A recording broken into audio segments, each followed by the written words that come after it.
Howdy, thanks for your time.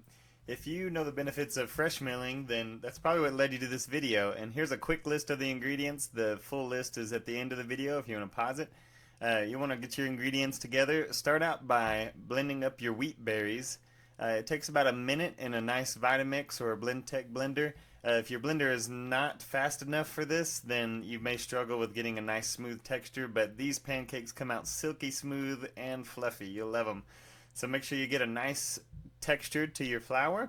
You're going to go ahead and start out by adding all of your dry ingredients to the flour here that you've made. So your flax, your starch, your baking powder, your salt, and then you can spice it up with some nutmeg or some pumpkin spice if you like the spice of life.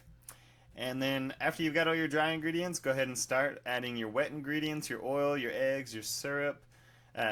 And then I added pecans to this recipe. It's optional if you don't like nuts. I love pecans in my pancakes. So add all of your wet. You're looking for a pancake consistency, which is just like a pourable batter. So don't add too much water or you'll have runny, flat pancakes. Try to get that sweet point where your blender's not struggling too much. This is kind of a test of a good blender here. You're gonna want to definitely use a high speed. So here's a cool little slow-mo for you of the high speed blender. So here's your pancake batter consistency. You're just looking for something pourable. This is a little runny because I use spelt in this recipe. Spelt doesn't need as much water as like a hard red, but you can use hard red, white, whatever you want to use, and then you're gonna just pour these bad boys with a ladle right onto your hot skillet. And you want it pretty high on the skillet. You don't want it so hot that it scorches. You just want a nice toast on each side.